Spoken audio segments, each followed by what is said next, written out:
दोस्तों नमस्कार, उम्मीद कर रहा हूं आप सब लोग अच्छे होंगे। इलेक्ट्रोस्टैटिक चैप्टर का आज हमारा 8th एपिसोड है। लास्ट एपिसोड में हमने इलेक्ट्रिक फील्ड को समझने की कोशिश की थी और हमने देखा कि इलेक्ट्रिक फील्ड जो है वो आपका इलेक्ट्रोस्टैटिक फोर्स ही होता है। बस आप ये कह सकते हो ये फोर्स होता है 1 कूलम के ऊपर। It means electric field is the force per unit charge. Unit charge के ऊपर कितना फोर्स लगेगा उसी को आप क्या कह सकते हो, इलेक्ट्रिक फील्ड कह सकते हो दोस्तों। दूसरा, हमने उससे पहले इलेक्ट्रोस्टैटिक फोर्स को भी कैलकुलेट किया था पॉइंट चार्ज की वजह से, हमने देखा था। फिर लाइन चार्ज डिस्ट्रीब्यूशन की वजह से रिंग चार्ज हमने देखा था, जब एक चार्ज रिंग के ऊपर डिस्ट्रीब्यूटेड है या फिर एक डिस्क के ऊपर डिस्ट्रीब्यूटेड है तो उस केस को भी हमने एनालाइज किया था। वहीं से आप इलेक्ट्रिक फील्ड को भी निकाल सकते हो। जैसे कि हमने लास्ट एपिसोड में भी देखा था कि अगर मान लीजिए मैं बोलूं कि भाई मेरे पास लाइन चार्ज डिस्ट्रीब्यूशन है, इसका मतलब एक लाइन के ऊपर चार्ज डिस्ट्रीब्यूटेड है और मुझे कोई r distance away electric field निकालनी है, तो आपको कुछ नहीं करना, r डिस्टेंस अवे आप 1 कूलम का चार्ज रख सकते हो और वहां पे आप उसका फोर्स कैलकुलेट कर सकते हो। वही जो फोर्स होगा वही मेरी इलेक्ट्रिक फील्ड हो जाएगी वहां पे। मैं आपको याद दिला दूं, लास्ट एपिसोड में हमने ये चीज ऑलरेडी देखी है। तो ये मेरे पास लाइन चार्ज थी, इनफाइनाइट लाइन ले लीजिए और उसके ऊपर lambda coulomb per metre charge आ रखा है। अब अगर मैं इसे यहां पे r डिस्टेंस अवे एक कोई r distance away electric field निकालना चाहता हूं तो आपको कुछ नहीं करना, यहां पे 1 कूलम रख दो। आप r distance away 1 coulomb charge रख दो। अब 1 कूलम क्योंकि पॉजिटिव चार्ज है और ये भी पॉजिटिव है तो क्या करेगा, ये इसको रिपेल करेगा भाई। इसका मतलब फोर्स आपको इधर लगेगा तो इलेक्ट्रिक फील्ड भी आपकी इधर ही होगी और उसकी वैल्यू क्या आएगी, यहाँ पे जो फोर्स है वो हमने कैलकुलेट किया था Q नोट मान के, तो Q नोट की वैल्यू को 1 कूलम रख दो भाई। तो उससे जो इलेक्ट्रिक फील्ड आएगी that will be equal to lambda upon 2 pi epsilon naught r and r cap. इसका मतलब जो इलेक्ट्रिक फील्ड आएगी वो रेडियली आउटवर्ड आपको देखने को मिलेगी। ऐसे हमने पॉइंट चार्ज की वजह से देखा था। अगर मान लीजिए मैं बोलूं कि भाई मेरा कोई पॉइंट चार्ज है और वो यहां पे रखा हुआ है, मैं इसको ओरिजिन मान लेता हूं, ये मेरा Q चार्ज है या Q नोट चार्ज है, कुछ भी बोल दो इसको। X डायरेक्शन है, Y डायरेक्शन है, ये Z डायरेक्शन है, ठीक है। यहां पे कोई पॉइंट चार्ज रखा हुआ है और अपने को क्या करना है, यहां पे कुछ r डिस्टेंस अवे आपको इलेक्ट्रिक फील्ड बतानी है इसकी। तो आपको क्या करना है, आपको यहाँ पे 1 कूलम का चार्ज रखना है और क्योंकि ये भी पॉजिटिव है तो ये भी पॉजिटिव है, रिपल्सन होगा, यहाँ पे रिपल्सन होगा तो फोर्स जो है वो इस तरफ लगेगा आपका। तो इसका मतलब इधर ही मेरी क्या आ जाएगी, इलेक्ट्रिक फील्ड आ जाएगी। तो यहाँ पे इलेक्ट्रिक फील्ड जो है वो आपकी जो बनेगी दोस्तों, it comes out to be Q into 1। Force निकाला ना, फोर्स को इलेक्ट्रिक फील्ड बोल रहे हैं। तो पहले अगर यहाँ पे Q नोट होता तो यहाँ पे Q नोट लिखते फोर्स लिखते टाइम। अब Q नोट की वैल्यू 1 कूलम हो गई है तो Q अपॉन क्या हो जाएगा बताओ जरा, 4 pi epsilon naught r square and जो इलेक्ट्रिक फील्ड की डायरेक्शन आएगी वो रेडियली आउटवर्ड आएगी। स्फेरिकल कोऑर्डिनेट सिस्टम का सहारा ले रहा हूं मैं। स्फीयर में जो डिस्टेंस होती है वो ओरिजिन से मेजर की जाती है। यहां पे हमने सिलेंड्रिकल कोऑर्डिनेट सिस्टम का सहारा लिया था क्योंकि ये z एक्सिस पे मैं इसको लेके चल रहा हूं लाइन को, तो इस एक्सिस के साथ आपकी डिस्टेंस मेजर हो रही है। इस एक्सिस से परपेंडिकुलर डिस्टेंस को हम लोग देख रहे हैं, तो वो चीज सिलेंड्रिकल कोऑर्डिनेट सिस्टम में फिट बैठती है। तो आपको कोऑर्डिनेट सिस्टम का भी अच्छा जानकारी होनी चाहिए, ठीक है, तभी आप इन चीज को बेहतर समझ पाओगे। तो यहाँ पे जो इलेक्ट्रिक फील्ड आएगी वो ये बनेगी और रेडियली आउटवर्ड आप इसको कह सकते हो, बाहर की तरफ आएगी, रिपेल करेगा। वहीं पे अगर ये चार्ज नेगेटिव होता तो ये इलेक्ट्रिक फील्ड इसको अट्रैक्ट करता, फोर्स इसके ऊपर अंदर की तरफ लगता है। इसका मतलब इलेक्ट्रिक फील्ड भी जो है वो इस पॉइंट पे अंदर की तरफ आपको नजर आएगी और इलेक्ट्रिक फील्ड अगर अंदर की तरफ आएगी तो उसको हम रेडियली इनवर्ड बोल सकते हैं, ठीक है। और ये वैल्यू मेरी इलेक्ट्रिक फील्ड की आपको देखने को मिलेगी। बहुत सारे चार्ज डिस्ट्रीब्यूशन ऐसे होते हैं जिनको हम मतलब सिमेट्रिक चार्ज डिस्ट्रीब्यूशन है, तो उनकी इलेक्ट्रिक फील्ड निकालने के लिए हमें गॉस लॉ का सहारा लेना होगा। हालांकि उनको बिना गॉस लॉ के भी आप समझ सकते हो, लेकिन गॉस लॉ से थोड़ा इजी रहेगा। आगे चल के हम गॉस लॉ को पढ़ेंगे तब आप उनको बेहतर तरीके से समझ पाओगे कि कैसे उनकी हम इलेक्ट्रिक फील्ड को कैलकुलेट करें। लेकिन उससे पहले थोड़ा सा आगे बढ़ते हैं और अब मैं आपको थोड़ा सा रिंग और डिस्क का भी याद दिला देता हूं, ठीक है, कि रिंग के केस में और डिस्क के केस में आपने जो इलेक्ट्रिक फील्ड अगर कोई पूछ ले तो कैसे आप कैलकुलेट करोगे। तो जरा देखिए दोस्तों, अगर मान लीजिए मेरे पास कोई रिंग है, चार्ज रिंग है और यहां पे रिंग रखी हुई है और मैं रिंग के सेंटर को ओरिजिन मान लेता हूं। ये मेरी x डायरेक्शन है, ये मेरी y डायरेक्शन है और ये मेरी z डायरेक्शन है। और मान लीजिए इस रिंग के ऊपर कुछ पॉजिटिव चार्ज आ रखा है और चार्ज डेंसिटी आपको दे रखी है, line charge density lambda coulomb per metre, ठीक है। इसकी रेडियस जो है वो a है। आपको बताना है यहां पे कोई पॉइंट है P, इसके एक्सिस के ऊपर, इसकी सेंट्रल एक्सिस के ऊपर पॉइंट P है, यहां पे इलेक्ट्रिक फील्ड की वैल्यू क्या होगी। तो आपने पहले फोर्स कैलकुलेट किया था यहां पे, अगर आपको याद हो, आपने क्यू नोट चार्ज लिया था और क्यू नोट के ऊपर फोर्स निकाल लिया था। अब उस क्यू नोट की जगह पे क्या कर दो, 1 कूलम रख दो भाई, निकालना तो फोर्स ही है, तो वो बहुत आसान था भाई। और उसी चीज में जो आपका फोर्स का एक्सप्रेशन था उसमें क्यू नोट की वैल्यू को 1 करके आप इसकी वजह से इलेक्ट्रिक फील्ड निकाल सकते हो, ठीक है। दूसरा मैं आपको बता दूं कि अगर ये P पॉइंट यहां पे होता तो इलेक्ट्रिक फील्ड इसकी 0 आती। अगर ये P पॉइंट यहां पे होता तो इलेक्ट्रिक फील्ड 0 आती। अब ये कैसे कह सकते हो आप इलेक्ट्रिक फील्ड 0 आती यहां पे, अगर P पॉइंट यहां पे होता तो उसको आप कैसे आप बताओगे भाई, कैसे दिखाओगे। तो उसको दिखाने का एक तरीका है, जरा देखिए, मैं काम करता हूं यहां पे Z हाइट पे इस P पॉइंट को ले लेता हूं, तो क्यों ना हम Z की टर्म्स में इलेक्ट्रिक फील्ड निकाल दें इस P पॉइंट पे, बाद में Z की वैल्यू को 0 कर देंगे, देख लेंगे इलेक्ट्रिक फील्ड क्या आ रही है, सही बात है। तो अगर मैं यहाँ पे इलेक्ट्रिक फील्ड निकालूंगा तो क्या करना पड़ेगा, मुझे यहाँ पे स्मॉल चार्ज dq लेना पड़ेगा। तो स्मॉल चार्ज dq जो बनेगा वो कितना बनेगा, lambda into a d phi. ये आर्क लेंथ जो है इसकी रेडियस a है और कितना एंगल मूव किए हो d फाई, यहां से फाई एंगल में मेजर कर रहा हूं भाई, ठीक है। तो फाई एक्स एक्सिस के साथ मेजर हुआ है, ठीक है। तो ये कितना हो जाएगा, arc length a d phi. तो इसके ऊपर जो स्मॉल चार्ज आएगा वो लैम्डा a d फाई आएगा, और इसकी वजह से जो इलेक्ट्रिक फील्ड आएगी दोस्तों, क्योंकि ये पॉजिटिव है और यहाँ पे भी +1 कूलम चार्ज है, तो ये इसको रिपेल करेगा, इसका मतलब इलेक्ट्रिक फील्ड अवे आएगी, आप ये कह सकते हो, ठीक है। और ये एंगल अगर मेरा थीटा है तो आप ये कह सकते हो ये एंगल भी मेरा थीटा होगा। तो जो इलेक्ट्रिक फील्ड आपको देखने को मिलेगी, उस इलेक्ट्रिक फील्ड का जो Z कंपोनेंट है वो सरवाइव करेगा बस, जो हॉरिजॉन्टल कंपोनेंट आएगा दोस्तों वो सरवाइव नहीं करेगा। वो हमने episode last to last episode या उससे पहले जब हम फोर्सेस को पढ़ा रहे थे तो मैंने एक्सप्लेन किया था। तो इलेक्ट्रिक फील्ड का केवल Z कंपोनेंट आपको देखने को मिलेगा, और इलेक्ट्रिक फील्ड का जो मैग्नीट्यूड आएगा वो क्या आएगा वो जरा देख लेते हैं एक बार। तो मैग्नीट्यूड क्या बनेगा दोस्तों, यहां पे 1 कूलम रख के फोर्स का मैग्नीट्यूड निकाल लो, तो that will be equal to dq। अच्छा ये स्मॉल इलेक्ट्रिक फील्ड है भाई, dE, इसको dE लिखिए, क्योंकि इसकी वजह से जो इलेक्ट्रिक फील्ड आएगी वो dE आएगी, स्मॉल इलेक्ट्रिक फील्ड। तो उसका जो मैग्नीट्यूड आएगा वो आएगा लैम्डा a d फाई, ये तो मेरा dq हो गया, इनटू यहां पे 1 हो गया, divide by 4 pi epsilon naught into, बताओ जो इनके बीच की डिस्टेंस है उसका स्क्वायर कर दो, तो z square plus a square, और इसका क्या होगा रूट, लेकिन स्क्वायर करोगे तो रूट हट जाएगा। ये मेरे पास क्या आ जाएगी, मैग्नीट्यूड आ जाएगा स्मॉल इलेक्ट्रिक फील्ड का। बट मुझे क्या करना है, मुझे इसका कंपोनेंट, मैं जानता हूं इसका Z कंपोनेंट केवल सर्वाइव करेगा, तो अगर मुझे इस इलेक्ट्रिक फील्ड का केवल Z कंपोनेंट चाहिए तो क्या करना पड़ेगा, मुझे कोस थीटा लेना पड़ेगा।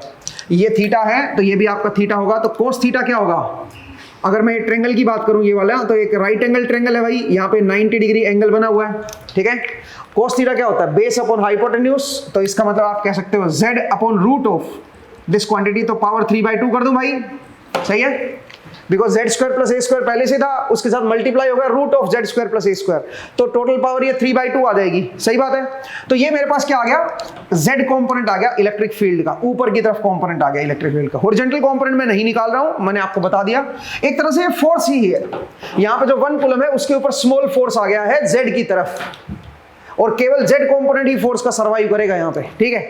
अब एक स्टेप और आगे चलते हैं, इसकी अगर मैं डायरेक्शन भी दिखाना चाहूंगा तो डायरेक्शन आप z कैप बोल दो भाई, अगर आप इसको वेक्टर की फॉर्म में दिखा रहे हो तो z कैप डायरेक्शन बता दो, ठीक है। अब मुझे क्या करना है, मुझे तो टोटल इलेक्ट्रिक फील्ड निकालनी है z की तरफ, तो z की तरफ अगर टोटल इलेक्ट्रिक फील्ड निकालनी है Ez, तो आपको क्या करना होगा, इसको इंटीग्रेट करना होगा। तो मैं इसको इंटीग्रेट कर देता हूं, lambda a d phi divide by 4 pi epsilon naught, और ऊपर z भी है भाई, z square plus a square raise to the power 3/2। तो ये तो फाई के रेस्पेक्ट में इंटीग्रेट होगा भाई, और फाई की वैल्यू कहां से कहां तक है, 0 से लेके 2 पाई तक, क्योंकि पूरा एंगल घूमना ना, तो 0 से लेके 2 पाई तक। तो यहां पे आप क्या करोगे, बाकी सब टर्म्स को कॉमन ले लो, तो बहुत आसान था भाई, लैम्डा a z ये कॉमन आ गया, lambda a z upon 4 pi epsilon naught z square plus a square raise to the power 3/2, केवल d फाई रह गया, d फाई को इंटीग्रेट करोगे तो क्या आ जाएगा, सीधा सीधा 2 पाई आ जाएगा, ठीक है भाई, क्योंकि d फाई का इंटीग्रेशन फाई होगा और लिमिट पुट करोगे तो 2 पाई आ जाएगा। क्योंकि हम वेक्टर निकाल रहे हैं तो ये z कैप डायरेक्शन में है, तो ये भी आपका z कैप डायरेक्शन में रहेगा, सही है जी। अब जरा देखिए, इसको मैं यहां से काट देता हूं, ये कट गया, मेरे पास 2 आ गया नीचे, तो कितना आंसर आ गया बताओ, इलेक्ट्रिक फील्ड z डायरेक्शन में क्या बन गई, lambda a z upon 2 epsilon naught z square plus a square raise to the power 3/2। आप इस तरह से इसको लिख सकते हो दोस्तों, ठीक है। अब सवाल यह है कि अगर मेरी z की वैल्यू 0 हुई, अगर मैं z की वैल्यू को 0 कर दूंगा तो इलेक्ट्रिक फील्ड क्या आएगी, मतलब यहां पे इलेक्ट्रिक फील्ड क्या आएगी।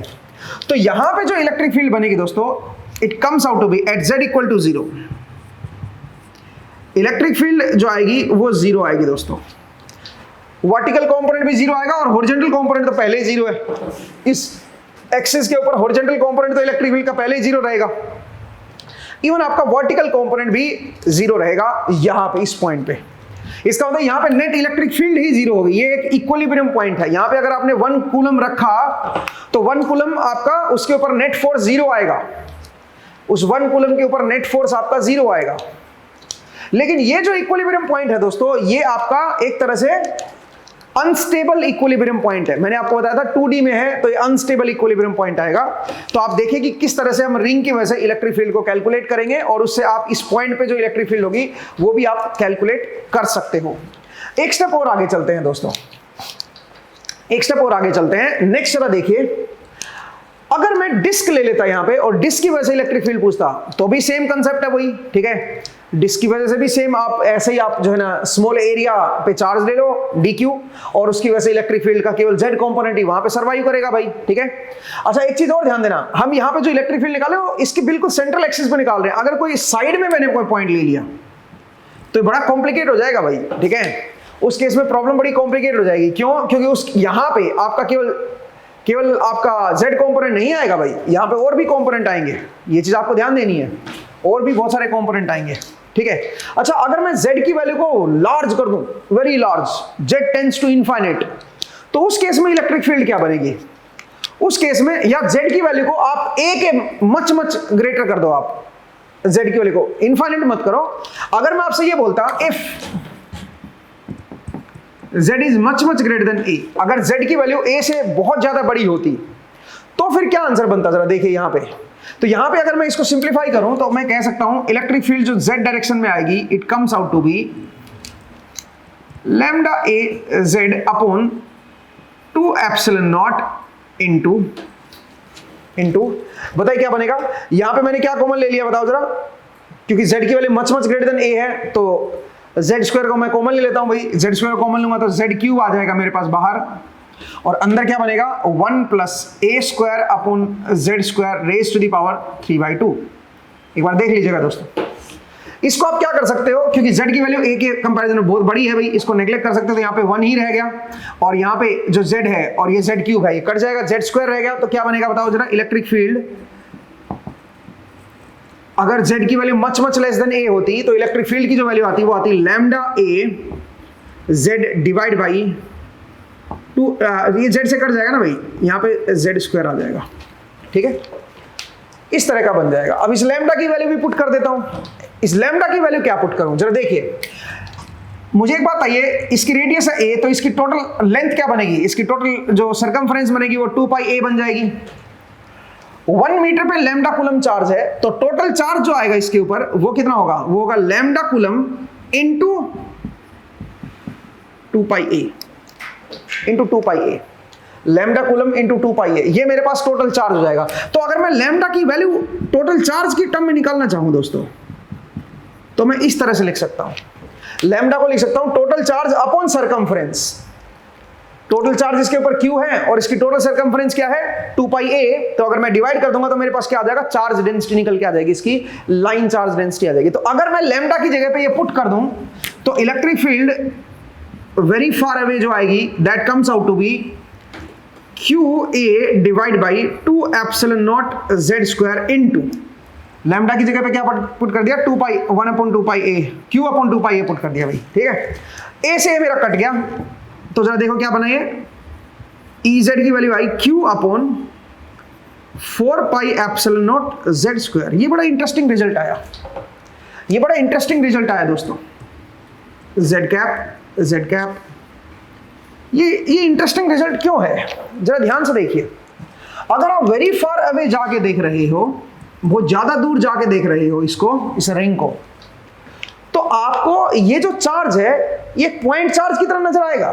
देखो तो पॉइंट चार्ज वाली इलेक्ट्रिक फील्ड आ गई ना, जो अभी अभी हमने देखी थी। अगर कोई यहाँ पे पॉइंट चार्ज होता और z डिस्टेंस हमें मुझे इलेक्ट्रिक फील्ड निकालनी होती तो इलेक्ट्रिक फील्ड की वैल्यू यही आती। इसका मतलब क्या समझे? इसका मतलब ये समझे कि अगर मैं इस रिंग की जो रेडियस है उसके कंपैरिजन में ये लेंथ बहुत ज्यादा ले लूंगा तो जो इलेक्ट्रिक फील्ड मुझे जो नजर आएगी वो पॉइंट चार्ज वाली ही नजर आएगी। इसका मतलब ये रिंग जो है वो बहुत छोटी नजर आएगी, एक पॉइंट चार्ज की तरह एक्ट करेगी।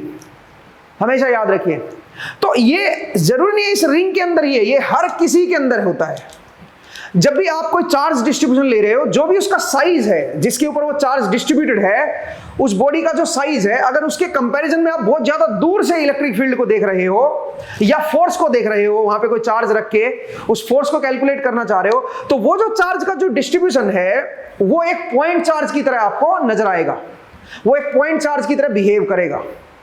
ये चीज को ध्यान रखिएगा दोस्तों। मुझे उम्मीद है आपको ये पॉइंट समझ आया कि किस तरह से हम इस चीज को ऑब्जर्व करेंगे, किस तरह से इस चीज को हम देखेंगे।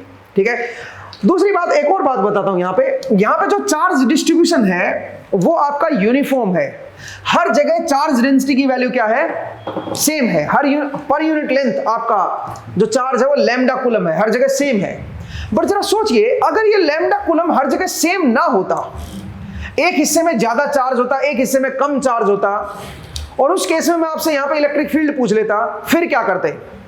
इन दैट केस आपकी यहां पे जो इलेक्ट्रिक फील्ड आती दोस्तों, उसका वर्टिकल कंपोनेंट भी आता और उसका हॉरिजॉन्टल कंपोनेंट भी आता। जैसे कि मैं एक एग्जांपल ले रहा हूं, मैं इसको रब कर रहा हूं दोस्तों, जरा देखिएगा। और ऐसा ही केस आप लाइन चार्ज में भी देख सकते हो। ठीक है। यहां पे हम चार्ज डिस्ट्रीब्यूशन को यूनिफॉर्म लेके चल रहे हैं। हर पॉइंट पे जो चार्ज डेंसिटी है वो मेरी सेम है, कांस्टेंट है। बट जरूरी तो नहीं है कि चार्ज डेंसिटी हर पॉइंट पे कांस्टेंट रहे। ठीक है भाई, मान लीजिए इस तरह से अगर मैं ले लूं कि मेरे पास जो है वो रिंग है और जो चार्ज डिस्ट्रीब्यूशन है रिंग के ऊपर, ये मेरा मान लीजिए एक्स कैप डायरेक्शन है, ये मेरी वाई कैप डायरेक्शन है और ये मेरी जेड कैप डायरेक्शन है। आपको यहां पे जो चार्ज दे रखा है इस रिंग के ऊपर वो आपको हर जगह सेम नहीं है। ठीक है, हर जगह सेम नहीं है। वो कैसे बदल रहा है? अगर मैं लैम्डा की बात करूं तो लैम्डा आपको दे रखा है 2 cos phi coulomb per metre. इसका मतलब, और फाई कहां से मेजर किया गया? फाई मेजर किया गया एक्स के साथ। ये मेरा एंगल फाई है। इसका मतलब क्या हुआ बताओ जरा? जितना आप फाई एंगल को चेंज करोगे उतना चार्ज डेंसिटी आपकी बदलती चली जाएगी, उतना आपकी चार्ज डेंसिटी आपकी चेंज हो रही है। इसका मतलब है अब जो चार्ज डेंसिटी है वो यूनिफॉर्म नहीं है दोस्तों, वो चेंज हो रही है फाई के साथ। अब अगर मैं आपसे पूछूं कि बताओ यहां पे ये पॉइंट है मेरा, कोई पी पॉइंट, ठीक है, कुछ जेड हाइट पे है, आपको बताना है यहां पे जो इलेक्ट्रिक फील्ड आएगी वो क्या आएगी। और फिर मैं इस जेड को इस ए के कंपैरिजन में काफी लार्ज कर दूंगा। ए इसकी रेडियस है अभी, इस जेड को मैं ए से काफी लार्ज कर दूंगा और फिर मैं आपसे पूछूंगा कि बताओ इलेक्ट्रिक फील्ड क्या होगी। तो दोनों ही बड़े इंटरेस्टिंग केस हैं। यहां पे अब जो इलेक्ट्रिक फील्ड आएगी इस पी पॉइंट पे, उसमें दोनों कंपोनेंट आएंगे, हॉरिजॉन्टल कंपोनेंट भी आएगा और वर्टिकल कंपोनेंट भी आएगा दोस्तों। अब वो कैसे देखें, जरा देखिए। यहां पे अगर मैं कोई स्मॉल एलिमेंट ले लूं, यहां पे कोई स्मॉल एलिमेंट ले लूं जिसका मैं ए डी फाई इसकी आर्क लेंथ बोल रहा हूं, और इसके ऊपर जो चार्ज आएगा d q, it comes out to be lambda a d phi, और लैम्डा की वैल्यू क्या है? 2 cos phi a d phi.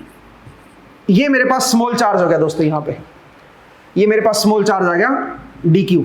ठीक है, अब इस डी क्यू स्मॉल चार्ज की वजह से यहां पे आपकी इलेक्ट्रिक फील्ड जो आएगी दोस्तों वो अवे आएगी। ये पॉजिटिव चार्ज है ना, तो अवे होगा। पॉजिटिव चार्ज की वजह से इलेक्ट्रिक फील्ड अवे होती है। आप बोलोगे अवे क्यों होती है सर? क्योंकि आप यहाँ पे 1 कूलम का चार्ज रख के देखो ना यार, उस 1 कूलम के ऊपर चार्ज जो फोर्स लगेगा वो रिपल्सिव फोर्स लगेगा ना, तो इलेक्ट्रिक फील्ड भी उधर ही होगी फिर। ठीक है, सिंपल। इलेक्ट्रिक फील्ड कुछ नहीं है, इलेक्ट्रिक फील्ड फोर्स ही है। तो पॉजिटिव से अवे क्यों आती है?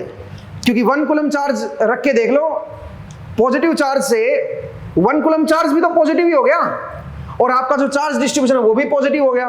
तो ये वाला जो है ये इस 1 कूलम चार्ज पे रिपल्सिव फोर्स लगाएगा, अवे ही तो देगा, तो इलेक्ट्रिक फील्ड जो है वो भी आपकी अवे आपको नजर आएगी। सही है। अब यहां पे जरा देखिए, इस केस में अगर मैं इस पॉइंट पे इलेक्ट्रिक फील्ड पूछता तो इलेक्ट्रिक फील्ड अब आपकी आपको निकालने के लिए दोनों कंपोनेंट निकालने पड़ते हैं। जरा देखिए कैसे, अगर मैं बोलूं कि भाई ये मेरा एंगल थीटा है तो ये एंगल भी मेरा थीटा होगा। सबसे पहले डी निकाल लूं मैं डी जेड निकाल लेता हूं डायरेक्टली, जेड कंपोनेंट निकाल लेता हूं। इसका कैसे निकालूंगा जेड कंपोनेंट, वो बन जाएगा 2 cos phi into a d phi, this is d q upon 4 pi epsilon naught z square plus a square. ये आपका क्या बन जाएगा, इलेक्ट्रिक फील्ड का यहाँ पे, बट कोस थीटा भी तो करना है। कोस थीटा क्या होगा, बेस अपॉन हाइपोटेन्यूज, तो यहाँ पे एक z आ जाएगा और पावर यहाँ पे 3/2 हो जाएगी।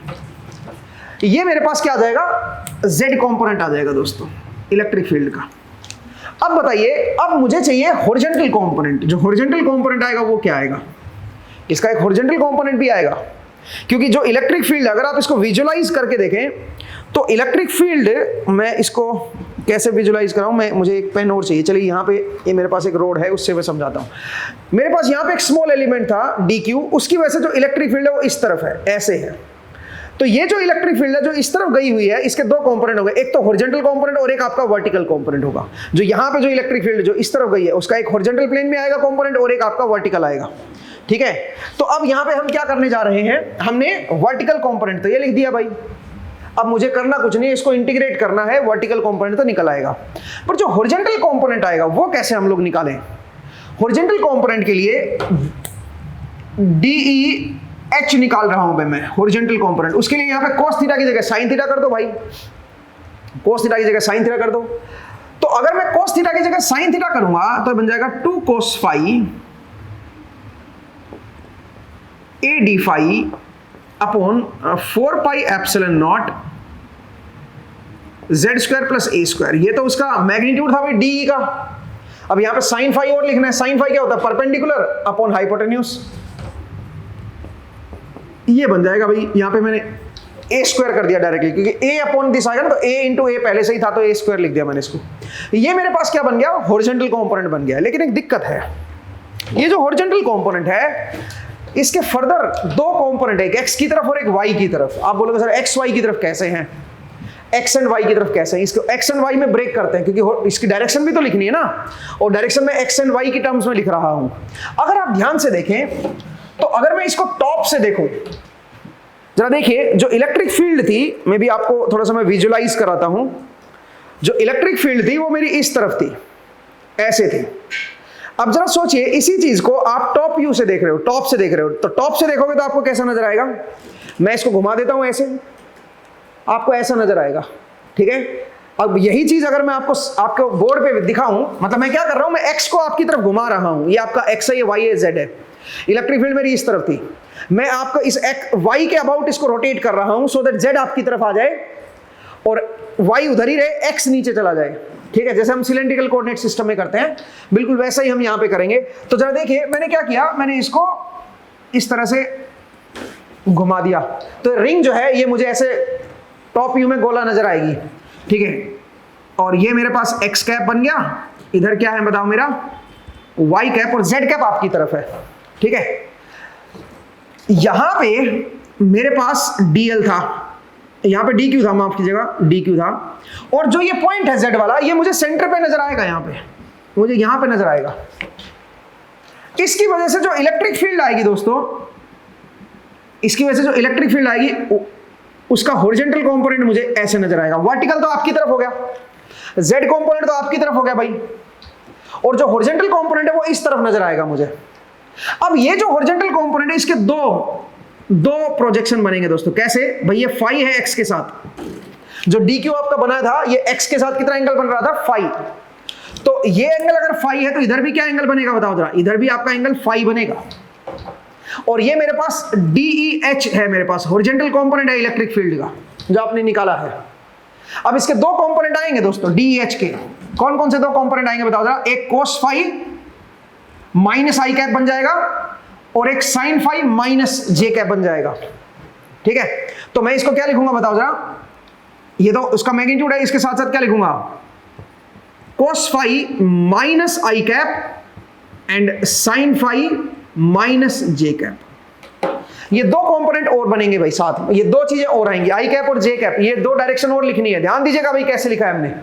ये जो हॉरिजॉन्टल कंपोनेंट आपने बनाया है इस पॉइंट को पकड़िए भाई, जो हॉरिजॉन्टल कंपोनेंट आपने बनाया है, जो हॉरिजॉन्टल कंपोनेंट बना है, इसके दो कंपोनेंट, एक x की तरफ है, माइनस x की तरफ है, एक माइनस y की तरफ है, इसके दो कंपोनेंट आएंगे ना भाई। जो हॉरिजॉन्टल कंपोनेंट आपको जो नजर आएगा टॉप से देखने पे, ऊपर से देखने पे, वो इस तरफ है समवेयर। अगर मैं इसी चीज को ऊपर से देखूं तो जो ये वाला जो कंपोनेंट आया था, ये वाला जो इलेक्ट्रिक फील्ड का ये वाला कंपोनेंट था, इसके में हॉरिजॉन्टल तो इधर दिख रहा है ना मुझे, हॉरिजॉन्टल तो ऐसे नजर आ रहा है ना मुझे। अब इसको मैं ब्रेक करूंगा x एंड y में, तो x कंपोनेंट मेरा नेगेटिव हो गया और y कंपोनेंट भी मेरा नेगेटिव हो गया। आई होप आपको समझ आया ये मैं क्या बोलने की कोशिश कर रहा हूं। ये थोड़ा मुश्किल है, इसको विजुलाइज करके देखो आप, ठीक है। तो खैर ये मेरे पास क्या आ गया, आई कैप और जे कैप कंपोनेंट आ गया। अब मुझे क्या करना पड़ेगा, मुझे इंटीग्रेट करना है इसको एंड इसको। तो इस बार ये जीरो नहीं आएगा, चेक करके देख लो, इस बार ये जीरो नहीं आएगा दोस्तों। अगर मैं इसको अलग अलग करूंगा तो क्या बन जाएगा, ये बन जाएगा 2a² upon 4πε0 z² plus a² raise to the power 3/2। ये अलग हो गया। यहां पर जरा देखिए, cos फाई को अंदर ले जा रहा हूं तो ये बन जाएगा cos² phi d phi i cap minus cos phi sin phi d phi j cap. ये आएगा दोस्तों। तो इंटीग्रेट करोगे तो यहां पे इंटीग्रेशन आएगा और यहां पे इंटीग्रेशन आएगा, और फाई के रेस्पेक्ट में इंटीग्रेट करना है 0 से 2 पाई। तो जब आप 0 से 2 पाई इंटीग्रेट करोगे तो अब ये 0 नहीं आएगा, ध्यान दीजिएगा, ये बड़ा इंटरेस्टिंग है। तो इस बार ये कंपोनेंट भी रहेंगे भाई, आई कैप जे कैप कंपोनेंट भी रहेगा यहां पे, और जेड कैप कंपोनेंट भी रहेगा। जेड कैप को तो इंटीग्रेट करोगे तो सेम वही है। अब आप खुद से इसको इंटीग्रेट कर लो भाई, ठीक है। अब ये काम आपका है। इस बार यहां पे जीरो नहीं है, हॉरिजॉन्टल कंपोनेंट भी आ रहे हैं, आई कैप जे कैप कंपोनेंट भी आ रहे हैं और के कैप कंपोनेंट भी आ रहा है, ठीक है। ये चीज ध्यान देने वाली है। एक और इंटरेस्टिंग बात आता हूं, अगर मैं जेड को वेरी फार अवे कर देता, बहुत ज्यादा दूर कर देता, तो सुनो, तब ये इंटरेस्टिंग हो जाता। अगर यहां पे पॉइंट मेरा बहुत ज्यादा बड़ा है, जेड की वैल्यू जो है अगर वो मच ग्रेटर देन मैं ए से ले लेता, ए से बहुत ज्यादा बड़ी ले लेता, तो मुझे ये रिंग जो है ये पॉइंट चार्ज की तरह नजर आती। क्या आप इसके ऊपर टोटल चार्ज बता सकते हो? बिल्कुल बता सकते हैं। कैसे बताओगे? यूनिट लेंथ के ऊपर इतना चार्ज है। अगर मैं इसकी स्मॉल लेंथ ले लूं a d फाई, तो a d फाई के ऊपर इतना चार्ज है dq। टोटल रिंग के ऊपर कितना चार्ज होगा, इसको इंटीग्रेट कर देते हैं। तो अगर मैं इसको इंटीग्रेट कर दूंगा a d फाई, और फाई के रेस्पेक्ट में इंटीग्रेट कर रहा हूं 0 से लेकर 2 पाई तक, तो आप बताओ ये क्या बन गया, 2a तो मेरे पास बाहर आ गया, और cos फाई का इंटीग्रेशन क्या बन जाएगा, sin फाई, और लिमिट 0 से 2 पाई। ये तो टोटल चार्ज क्या बन जाएगा बताओ जरा, 0। इसका मतलब इसके ऊपर टोटल चार्ज जो है वो क्या नजर आ रहा है, 0 नजर आ रहा है। क्योंकि आप खुद सोचिए ना, फाई नेगेटिव भी तो होगा भाई। 0 से लेके 90 तक तो ये पॉजिटिव रहेगा, 0 से 90 तक ये cos फाई पॉजिटिव ना। उसके बाद आपका यहां से लेके यहां तक आपका जो है ना, जरा देखिए, यहां से लेके यहां तक नेगेटिव है। सेकंड क्वाड्रेंट चला गया ना भाई, फाई की वैल्यू जो है 90 से पाई तक सेकंड क्वाड्रेंट होगा तो नेगेटिव चार्ज हो गया। फिर आप बताइए, फिर थर्ड क्वाड्रेंट आ गया, थर्ड क्वाड्रेंट में भी नेगेटिव रहेगा, यहां पे भी, यहां से यहां तक नेगेटिव रहेगा, और उसके बाद जो है आपका फोर्थ क्वाड्रेंट आ जाएगा, उसमें फिर से पॉजिटिव हो जाएगा। तो इसका मतलब इसके ऊपर टोटल चार्ज जो है वो 0 है। तो आप जरा सोचिए, अगर आप वेरी फार अवे जाके देख रहे हो तो आपको तो ये इकट्ठा चार्ज नजर आएगा, और इकट्ठा चार्ज कितना है, 0। तो इसका मतलब यहां पे जो इलेक्ट्रिक फील्ड नजर आएगी उसके लिए डिस्ट्रीब्यूशन इंपॉर्टेंट नहीं है, आपका जो टोटल चार्ज है वो इंपॉर्टेंट है। इसको एक पॉइंट चार्ज की तरह आप ट्रीट करो।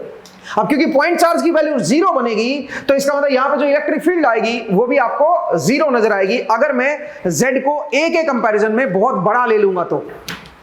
आई होप आपको एक क्लियर हुआ और ये कंसेप्ट आपको समझ आया कि किस तरह से हम यहां पे इलेक्ट्रिक फील्ड निकालेंगे अगर मेरा चार्ज डिस्ट्रीब्यूशन नॉन यूनिफॉर्म है तो उस केस में फिर तीनों ही कंपोनेंट आएंगे इलेक्ट्रिक फील्ड के, आई कैप, जे कैप एंड के कैप। एक स्टेप और आगे चलते हैं दोस्तों। नेक्स्ट वाला देखिए, मैं इसको रब कर रहा हूं भाई, ठीक है, मुझे उम्मीद है आपको समझ आया। एक स्टेप और आगे चलिए। अब बात करते हैं डिस्क चार्ज की। डिस्क चार्ज के लिए देखते हैं। अगर मैं डिस्क ले लूं, ठीक है, कोई भी मैं डिस्क ले रहा हूं, थिन डिस्क ले रहा हूं, ये मेरा आई कैप है, ये मेरा जे कैप है, और ये मेरा के कैप है। और इस बार क्योंकि डिस्क का तो एक सरफेस होता है, तो सरफेस चार्ज डेंसिटी आपको दे रखी है lambda coulomb per metre square, और अगेन आपको यहां पे इलेक्ट्रिक फील्ड पूछिए पी पॉइंट पे, जेड हाइट पे। तो इलेक्ट्रिक फील्ड कैसे निकालोगे दोस्तों? यहां पे आप क्या करो, इसका स्मॉल चार्ज ले लो, इसके सरफेस पे कहीं पे भी, कुछ r डिस्टेंस, इसकी रेडियस a मान लेता हूं मैं, आउटर रेडियस a है, बट मैं क्या कर रहा हूं, मैं कोई जनरल लेंथ ले रहा हूं r डिस्टेंस पे, यहां पे इसका कोई स्मॉल सरफेस एरिया ले लेता हूं। तो इसका स्मॉल सरफेस एरिया क्या बनेगा बताओ? अगर आपने सिलेंड्रिकल कोऑर्डिनेट सिस्टम पढ़ा है तो आप इजीली इसका सरफेस एरिया बता सकते हो। जो इसका ds बनेगा, जो स्मॉल सरफेस एरिया, वो बनेगा r d phi into dr। ये इसका स्मॉल सरफेस एरिया हो जाएगा दोस्तों। तो इसके ऊपर जो स्मॉल चार्ज आएगा dq, it comes out to be sigma into r d phi d r. ये इसका स्मॉल चार्ज आ जाएगा dq, और इस dq की वजह से यहां पे आपका एक इलेक्ट्रिक फील्ड आएगी। अगेन इस इलेक्ट्रिक फील्ड का ये de इलेक्ट्रिक फील्ड बनेगी। इसका हमें वर्टिकल कंपोनेंट चाहिए दोस्तों, वर्टिकल कंपोनेंट अपने को देखना है।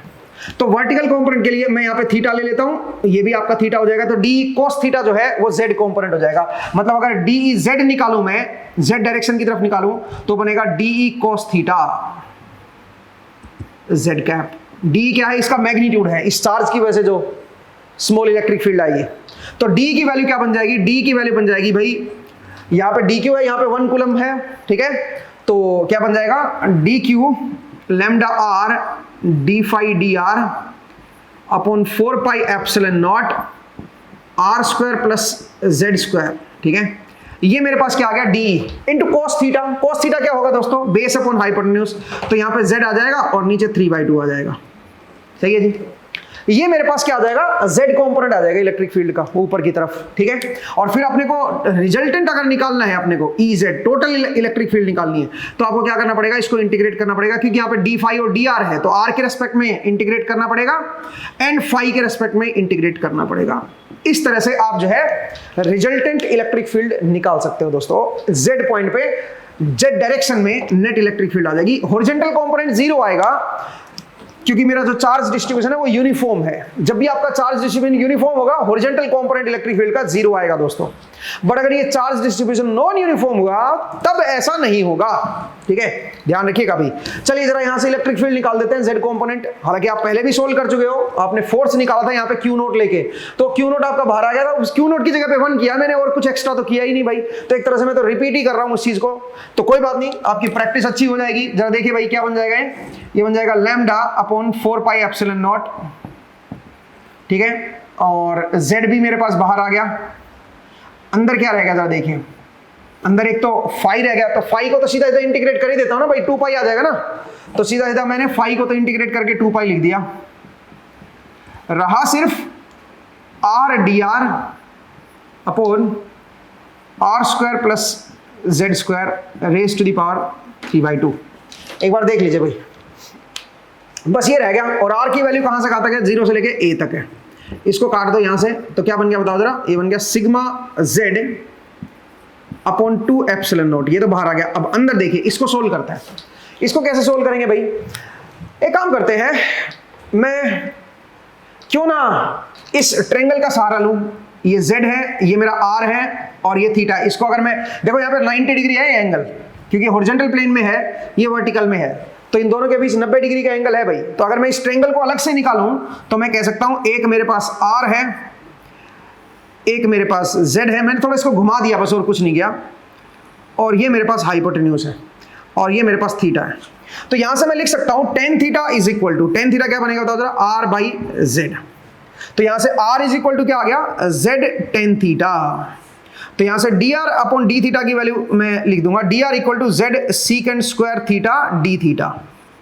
सेम यही चीज आप यहां पे भी अब यहां पे रिप्लेस कर दीजिए। तो अगर आप रिप्लेस करोगे तो क्या क्या बनेगा बताओ जरा? यहां पे बन जाएगा इंटीग्रेशन, बताओ सबसे पहले r की जगह पे क्या रख दो? z tan थीटा कर दो। तो यहां पे z square tan square theta हो जाएगा, तो कॉमन लोगे तो ये सीकेंड क्यूब थीटा हो जाएगा। आप सब लोगों को पता होगा भाई, मैं हर चीज को नहीं लिख रहा हूं बिकॉज आपने ये चीज समझ ली है। ऊपर देखिए r की जगह पे क्या है? r की जगह पे है z tan थीटा और dr की जगह पे क्या हो जाएगा बताओ जरा? z secant square theta d theta, ठीक है। अब जरा देखो, ये z में बाहर ले लेता हूं और यहां से z स्क्वायर बाहर लेता हूं, लेकिन एक z यहां पे भी तो बाहर है, तो z क्यूब ये कट गया। अच्छा, लिमिट क्या आएगी? जब r की वैल्यू 0 होगी तो थीटा की वैल्यू भी 0 होगी, और जब r की वैल्यू a के बराबर होगी तो थीटा की वैल्यू हो जाएगी tan inverse A by Z, tan inverse A by Z. एक बार जरा देख लीजिए, जब आर की वैल्यू ए पुट करोगे तो थीटा की value tan inverse A by Z आएगी। अब जरा देखो, इसको सोल्व कर लेते हैं। सीकेंट यहां से कट गया, नीचे एक सीकेंट थीटा रह गया, और सीकेंट थीटा ऊपर आके कोस थीटा बन जाएगा। Tan theta into cos theta क्या बचेगा, साइन थीटा। तो यहां पे मैं क्या लिखूंगा, सिग्मा बाई 2 एप्सिलॉन नॉट, ये तो अलग रह गया भाई, ठीक है, इंटीग्रेशन 0 से लेके tan inverse of A Z, और यहां पे बन जाएगा sine theta d theta. Sine theta का इंटीग्रेशन होता है माइनस कोस, तो मैं क्या लिखूंगा बताओ जरा, sigma upon 2 epsilon not, sine theta का इंटीग्रेशन, यहां पे साइन ही बचेगा ना, साइन बचेगा भाई, साइन थीटा का इंटीग्रेशन माइनस कोस, तो माइनस कोस थीटा, लिमिट 0 से टेन इनवर्स को कोस इनवर्स में लिख दूं भाई। टेन इनवर्स क्या होता है, परपेंडिकुलर अपॉन बेस, ठीक है, टेन थीटा ये होता है ना भाई, परपेंडिकुलर अपॉन बेस, ये तो होता है टेन थीटा। तो कोस इनवर्स में करोगे तो क्या करोगे, बेस अपॉन क्या लिखना पड़ेगा, hypotenuse, a square plus z square. Tan inverse को कोस इनवर्स में करना है तो ऐसे लिखोगे भाई, ठीक है, और ये आपको लिमिट पुट करनी है भाई, ठीक है, ये आपको लिमिट पुट करनी है। तो जरा लिमिट पुट करते हैं, तो सिग्मा बाई 2 एप्सिलॉन नॉट तो मेरे पास बाहर आ गया। अपर लिमिट करोगे तो क्या बन जाएगा, माइनस लोअर लिमिट करना है तो 1 माइनस, सीधा सीधा लिख देता हूं, z upon root of z square plus a square, ये रह जाएगा दोस्तों। ये मेरे पास क्या बन जाएगा बताओ, ये मेरे पास इलेक्ट्रिक फील्ड आ जाएगी और z डायरेक्शन में आएगी भाई, ये मेरे पास इलेक्ट्रिक फील्ड आएगी इस पी पॉइंट पे। अब यहां पे दो तीन चीजें हैं जो आपने को ऑब्जर्व करनी है। क्या ऑब्जर्व करनी है, एक तो ये कि z को अगर मैं मच ग्रेटर देन a ले लेता, जो इसकी रेडियस है उससे बहुत बड़ा ले लेता, बहुत दूर जाके देखता, तो अगर मैं बोलता if z is much greater than a, अगर z की वैल्यू जो ये हाइट ली है पी पॉइंट की बहुत ज्यादा बड़ी लेता है इसकी रेडियस के कंपैरिजन में, डिस्क की रेडियस के कंपैरिजन में, तो उस केस में ये क्या बनता बताओ जरा। उस केस में आप जो है इसको क्या लिखते बताओ जरा, ये बन जाता सिग्मा बाई 2 एप्सिलॉन नॉट, और अंदर है 1 माइनस जेड अपॉन, यहां से जेड कॉमन ले लेता हूं भाई, root of 1 plus a square upon z square. ठीक है भाई, इस तरह से लिख सकते हो, एक बार देख लो, आई थिंक ठीक है, हाँ जी। तो अब जरा देखिए ये कट गया यहां से। अब बताओ अगर z की वैल्यू मच ग्रेटर देन होती a से बहुत बड़ी होती तो क्या बनता बताओ, ये तो आपका कैंसिल हो जाता, मतलब इसको आप जीरो कर देते हैं, 1/1 तो कैंसिल हो जाता, जीरो आता भाई आंसर।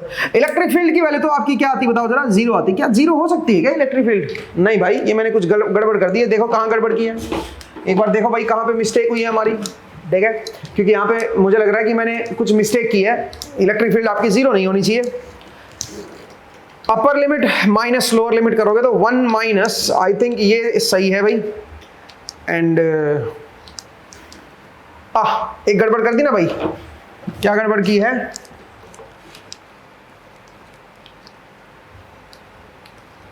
ओके एक मिनट रुको भाई,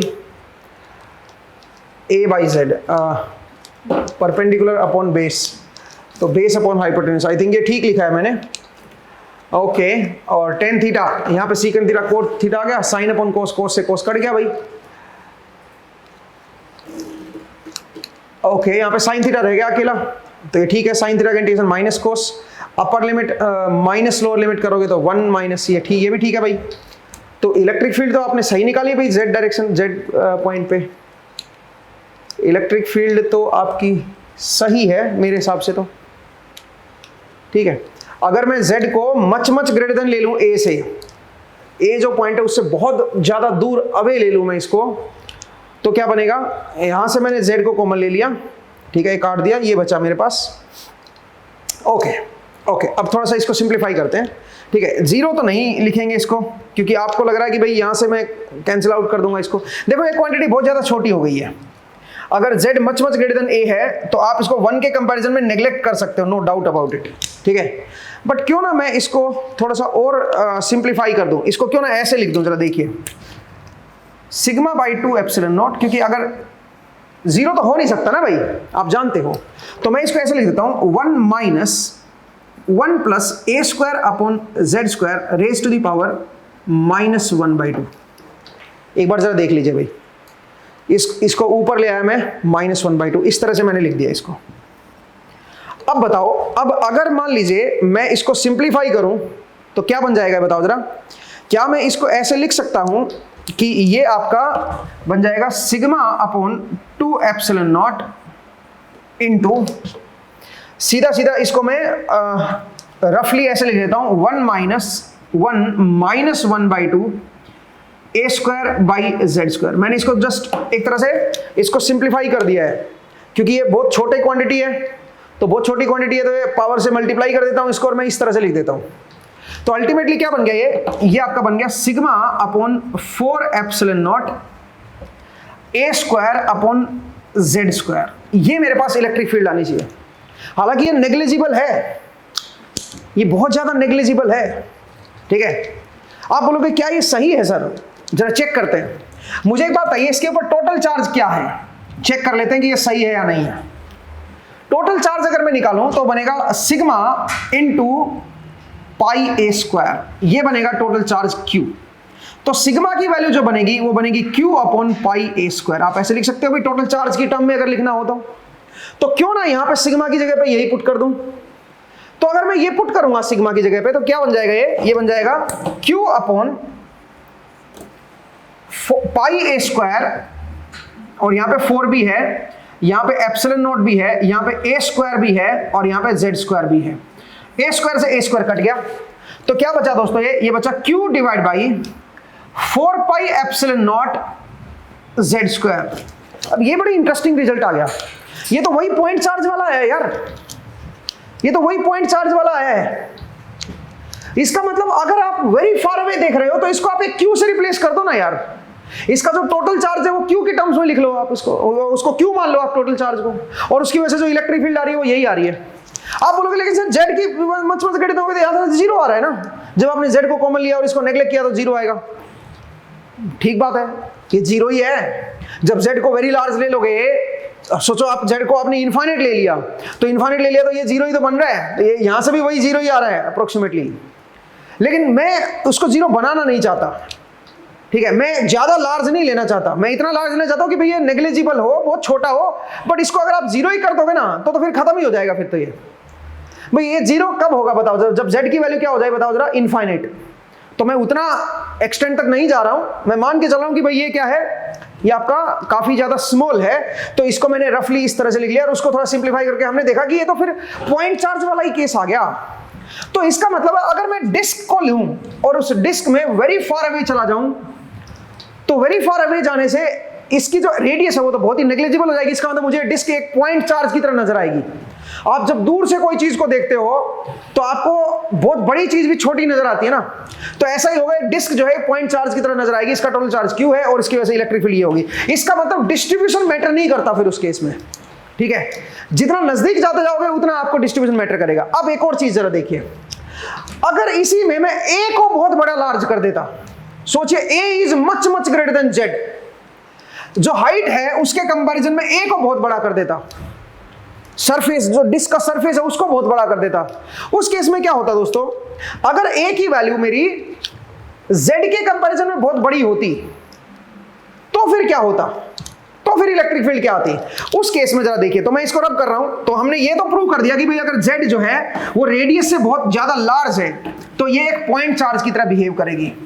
अब अगर मान लीजिए मैं एक और फर्दर आगे बढ़ जाऊं और एक और केस बताऊं आपको, जिसमें मैं क्या कर रहा हूं बताओ, जिसमें मैं A को बहुत बड़ा ले रहा हूं Z के कंपैरिजन, मतलब जो हाइट है वो बहुत नजदीक है डिस्क के, इतना छोटा है ये, बिल्कुल Z बिल्कुल ही पास में है, आप ये समझिए।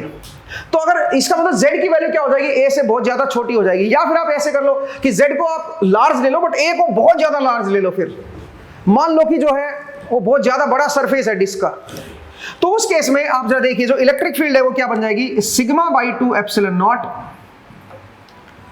1 माइनस Z अपॉन, यहां से एक काम करता हूं मैं A को कॉमन ले लेता हूं, A, और यहां पे बन गया Z square upon A square plus 1 raise to the power half. सही है भाई। अब आप बताओ यहां पे ये तो नेग्लिजिबल हो जाएगा भाई, ठीक है। तो यहां पे क्या रहेगा बताओ जरा, ये नियरली इक्वल बन गया sigma by 2 epsilon not 1 minus Z by A. Again ये नियरली इक्वल आ जाएगा सिग्मा बाई 2 एप्सिलॉन नॉट के।